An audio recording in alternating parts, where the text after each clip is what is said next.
ఇంట్లో ఉన్న బంగారాన్ని విడిపించి ఆ రోజు ఆన్లైన్ రేటుకే మేము కొంటాం. Sharma gold company. నమస్కారం, వెల్కమ్ టు సుమన్ టీవీ. నేను గీతాంజలి. ప్రస్తుతం మనతో పాటు ప్రముఖ ఆధ్యాత్మికవేత్త, ఋగ్వేద అధ్యాపకులు, హిందూ ధర్మక్షేత్రం వ్యవస్థాపకులు సంతోష్ కుమార్ ఘనపాటి గారు ఉన్నారు. వారితో మాట్లాడదాం. గురుగారు నమస్కారం అండి. మంగళం మహాత్మ, నమస్కారం.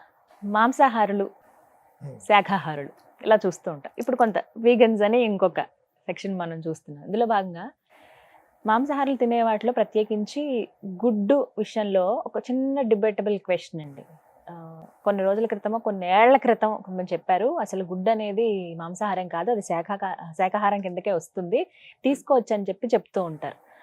అగైన్ నాన్ వెజ్ కాదు అన్నట్లుగా. సో ఇందులో కొన్ని సందేహాలు ఉన్నాయి, వీటికి సంబంధించి నివృత్తి చేస్తారని కోరుకుంటున్నాను.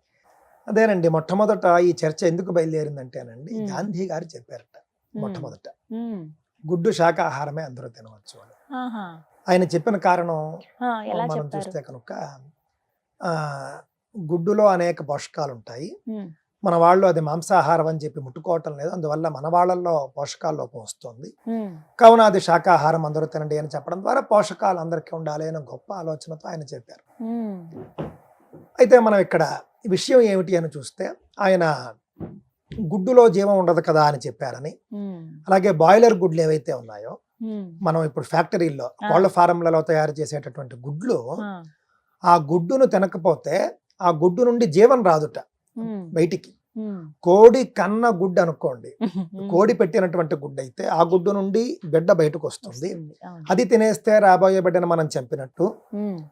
కానీ బాయిలర్ అనే అంటారు, బాయిలర్లలో తయారు చేసేటటువంటి గుడ్లు ఏవైతే ఉంటాయో అది తినకపోతే పాడైపోతుంది తప్ప దాని నుండి జీవం రావడం అనేది ఉండదు, కావున అది శాకాహారము అనేది లాజిక్ వాళ్ళు చెబుతూ ఉన్నది. మనమేమి కాదనలేం, వాళ్ళ లాజిక్ బాగానే ఉంది. కానీ ఏది ఏమైనప్పటికీ కూడానండి, మీకు ఇంకో మాట చెప్తాను, కొన్ని తినకూడనటువంటి పదార్థాలను కొన్ని ఉంటాయి. ఇక్కడ శాకాహారమా మాంసాహారమా? మాంసాహారం ఏమి హిందువులందరికీ నిషేధం కాదు.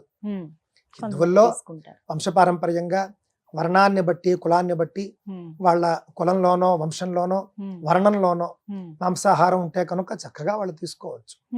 శాకాహారులు ఎవరైతే ఉంటారో వాళ్ళ కులాన్ని బట్టి వంశాన్ని బట్టి వాళ్ళు శాకాహారులు అయితే శాకాహారమే వాళ్ళు కంటిన్యూ చేస్తారు. ఇక్కడ సమస్యల్లా ఏమిటంటే, శాకాహారం అనుకుని శాకాహారులు గుడ్డు తినాలి అని ప్రోత్సహించడం, శాకాహారులు గుడ్డు తినేయచ్చని చెప్పడం, ఇది సమస్య. నిజానికి శాకాహారమా మాంసాహారమా అనే చర్చ అండి పూర్వకాలంలో లేదండి. ఏది తినాలి ఏది తినకూడదనే చర్చే అంతే.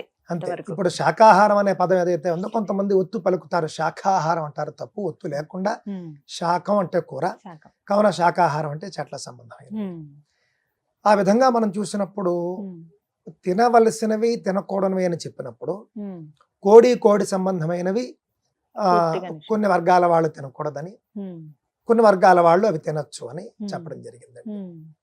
ఆ విధంగా చెప్పేటటువంటి వాటిలో కోడి సంబంధమైనవి ఏవి కూడా నియమాలు పాటించే వాళ్ళు తినకూడదని నేరుగా చెప్పేశారు.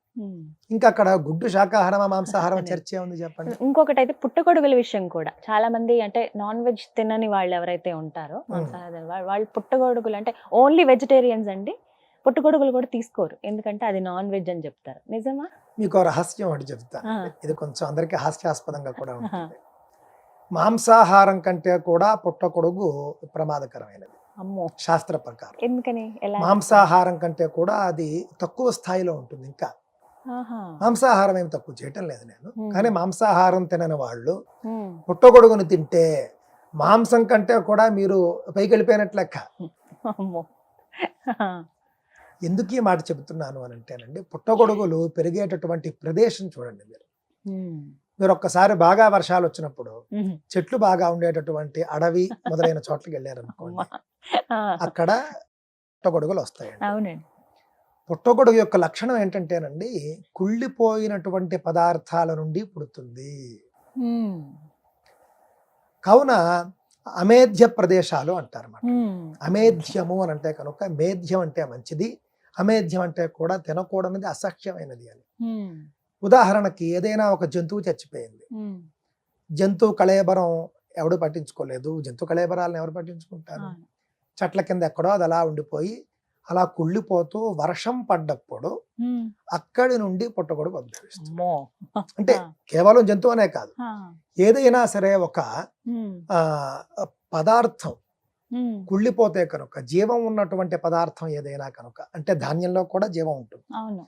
కుళ్ళిపోతే కనుక ఆ కుళ్ళిపోయినటువంటి పదార్థం నుండి పుట్టేది పుట్టగొడుగు. అందువల్ల అసలు పుట్టగొడుగు చాలా దోషభూయిష్టము అని కానీ మన కొన్ని వాళ్ళు ఇప్పుడు చెప్పారు. కల్టివేషన్ లా అదే చేస్తారు ఇప్పుడు అక్కడికే వస్తుంది. బంగాళదుంప సరేనండి, మీరు చెప్పింది పాతకాలం అండి. ఆధునిక కాలంలో పుట్టగొడుగులు ఫార్మింగ్ చేస్తున్నారు, చాలా చక్కగా వేసి మష్రూమ్ కల్టివేషన్ తయారు చేస్తున్నారు అని మీరు అనొచ్చు. అక్కడ కూడా ఫార్ములా ఇదే, కాకపోతే ఈ మొక్కజొన్నలు, జొన్న గింజలు మొదలైనటువంటి ఉంటాయి చూసారా, అవన్నీ అక్కడ వేస్తారు. అవి కొళ్ళాలి మళ్ళీ అక్కడ మీకు.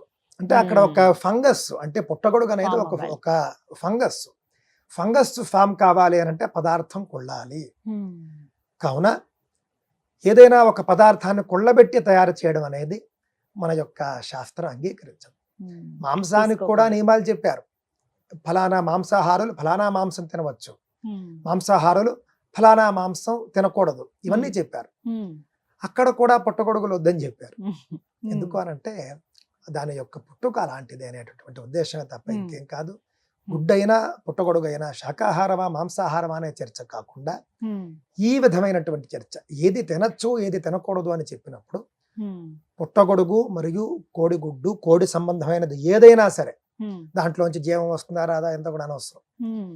ఎందుకు అనంటే బాయిలర్ లో కూడా గుడ్డు తయారు చేయాలి అని అంటే కోళ్ల నుండి కొంత వీళ్ళు పదార్థాన్ని తీయాలి, అయిపోయింది అక్కడే. ఇంకా మరి కాదని ఎలా అంటారు? గ్రామ కుక్కుటం అంటారు అనుకుంటారు. దాని నుండి వచ్చేది ఏది కూడా శాకాహారులకి, అంటే నియమాలు పాటించి పూజలు చేసుకునే వాళ్ళకి పనికి రాదు అని చెప్తున్నారు. వీగన్స్ అని అంటున్నారు కదండి, అంటే జంతువులకు సంబంధించినవి ఏవి కూడా తీసుకోరు, కేవలం వీటి మాత్రమే తీసుకుంటారు. అయితే ఇవి అసలు మనకి శాస్త్రంలో ఉందా అండి? వీటి ఏం లేదు, అదొక వెర్రి, అదొక వెర్రి. వాళ్ళు వేరు, పాశ్చాత్య దేశాల్లో ఉన్నటువంటి వెజిటేరియన్స్ వేరు, మనం వేరు. మనకి చాలా గొప్ప గొప్ప అర్థాలు ఉన్నాయి. పాశ్చాత్య దేశాల్లో అట మా మిత్రుడు ఒక ఆయన చెప్పారు, ఏదో ఒక దేశం వెళ్ళినప్పుడు ఏదో అక్కడ మరి ఆహారానికి ఎక్కడో ఆయన రెస్టారెంట్కి వెళ్ళాట. ఏ ఫుడ్ కావాలి అంటే వెజిటేరియన్ ఫుడ్ అని వెంటనే ఇచ్చేట. ఇదేమిటి ఇంత ఫాస్ట్గా తెచ్చారంటే, ఏం లేదు, క్యారెట్ ముక్కలు, క్యాబేజ్ ముక్కలు, కొత్తిమీర ముక్కలు ఇచ్చేసి ఇదే, ఇంకేం లేదు అన్నట్టు. ఆ విధంగా వాళ్ళు వెజిటేరియన్ అని అంటే కనుక కేవలం కూరలు అని అంటారు. మన దగ్గరికి వచ్చేసరికి వెజిటేరియనా నాన్ వెజిటేరియనా అనేది కాదు, తప్పకుండా ఏది తినాలి ఏది తినకూడదు అనే నియమం చేశారు, అవి మనం అనుసరిస్తూ ఉన్నాం. కొంతమంది కుటుంబాల్లో, బ్రాహ్మణ కుటుంబాల్లో, అలాగే వైశ్యుల్లోనూ రాజుల్లోనూ, అలాగే ఇతర శూద్రుల్లోనూ కూడా శాకాహార కుటుంబాలు ఉన్నాయి. వాళ్ళంతా కూడా వాటిని అలా పాటించుకుంటూ వచ్చారు. మాంసాహార కుటుంబాలు అలా మాంసాన్ని పాటించుకుంటూ వచ్చారు. ఉభయులు కూడా పుట్టగొడుగు అనేది మంచిది కాదని చెబుతూ, శాకాహారులు శాకాహారం అనుకునే భ్రమతో శాకాహారం అనుకునే భ్రమతో కోడిగుడ్డు తినకండి అనేది నా యొక్క ఉద్దేశం. అదే విధంగా పుట్టగొడుగు శాకాహారం అనుకోవడము, మాంసాహారం అనో లేకపోతే ఇంకొకటనో తినడము, అసలు దాని యొక్క పుట్టుకు తెలుసుకోండి అయ్యా అని మాత్రమే నా యొక్క ఉద్దేశం అండి. కుళ్ళబెట్టిన పదార్థాలు తినకూడదు అనే నియమం నుండి పుట్టగొడుగు తినకూడదు అనే నియమం వచ్చింది. కుళ్ళబెట్టినటువంటి పదార్థాలు ఎవరు తినకూడదు? ముఖ్యంగా వేదాధ్యయనం చేసేవాళ్ళు, నియమనిష్టలతో ఉండేవారు, వీళ్ళంతా కూడా కుళ్ళబెట్టిన పదార్థాలు తీసుకోకూడదు. అందులో భాగంగానే మనం ఈ యొక్క పుట్టగొడుగులు, ఛత్రాకం అంటారు మనకి సంస్కృతంలో, అది తినకూడదని చెప్పడం జరిగింది. దానికి ప్రాయశ్చిత్తాలు కూడా ఉంటాయండి. అందువల్ల నేను ఈ విషయం పుట్టగొడుగుల గురించి, కోడిగుడ్ల గురించి చెబుతూ ఉన్నది గొప్పగా నియమాలు పాటిస్తూ, ఇది శాకాహారం అని ఎవడో చెబితే అది వినేసి తినేవాళ్ళ గురించే చెబుతున్నాను. చక్కగా అన్ని తినేవాళ్ళు మీరు చక్కగా అన్ని తినండి, నాకే అభ్యంతరం ఏం లేదు. సంతోషం గురుగారు. నమస్తే. నమస్తే అండి. మంగళమ్మ.